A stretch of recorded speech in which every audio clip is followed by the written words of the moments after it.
მოგესალმებით მეგობრებო, ამ ვიდეოს წერ მათთვის, ვინც გაეცნო კომპანია Livgood-ის ამ საოცარ პროდუქტებს და გთხოვთ, რომ გამოვწერო პროდუქტები. მე პირადად ბევრჯერ აღვნიშნე, რომ კომპანია Livgood-ი არ არის ქსელური კომპანია. ის არ გვავალებს ჩვენ გაყიდვებს, რადგან აქვს თვითგაყიდვადი სისტემა. ანუ ეს არის პლატფორმა, მარკეტპლეისი, სადაც ნებისმიერ თქვენგან შეგიძლიათ შეგბრძანდეთ და შეიძინოთ პროდუქტი. ამიტომ მე არ მუშაობ გაყიდვებზე, კიდევ ერთხელ ვაცხადებ და პირადად მე ვერ გამოგიწერთ პროდუქტებს. მე დაგეხმარებით ყველას, რომ თქვენთვის შესაბამისი ვარიანტი აირჩიოთ პროდუქტების შეძენის და შესაბამისად გამოიწეროთ პროდუქტები.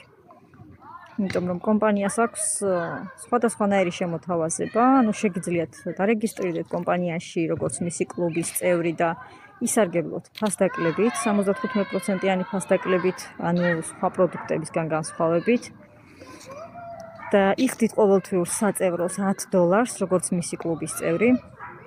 მეორე ვარიანტი არის ის, რომ შეიძინოთ იმ ფასად, რომელ ფასადაც გვთავაზობს კომპანია ამ პროდუქტებს და მესამე ვარიანტი არის ის, რომ გახდეთ მისი სრულუფლებიანი პარტნიორი და პროდუქტებთან ერთად ისარგებლოთ მისი ბონუსური სისტემით. და თუ თქვენ ჩემს სოციალურ ქსელებში ხედავთ პოსტებს პროდუქტებთან დაკავშირებით, ეს არის მხოლოდ ჩემი კეთილი ნება.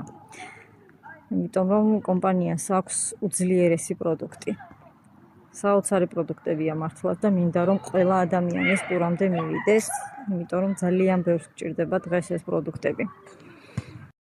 Livgood-ი არის პლატფორმა, მარკეტპლეისი და როგორც უკვე აღვნიშნე, თვითგაყიდვადი სისტემით მუშაობს ეს ყველაფერი. კომპანიის პარტნიორებს არ ევალებათ პროდუქტების გაყიდვა და რეკლამება. ამას კომპანია თავად იდეალურად აკეთებს, საოცარი რეკლამები აქვს. სოფლიოს უამრავ ტელევიზიაში უკვე გაჟღერდა მათი რეკლამები და ანუ ამ ვალდებულებას არ გვაკისრებს ჩვენ მის პარტნიორებს.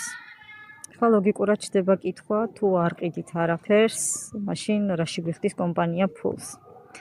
კომპანიას ერთადერთი, რაც ამ ეტაპისთვის სჭირდება, არის მომხმარებლის ბაზარი, თუმცა ვიტყოდი, რომ ამასაც იდეალურად გაართვა თავისი ამ ინოვაციური სისტემით, რომ რეკორდულად მოკლე დროში 2 წელიწადში სულ მიაღწია 2 მილიონზე მეტ მომხმარებელს.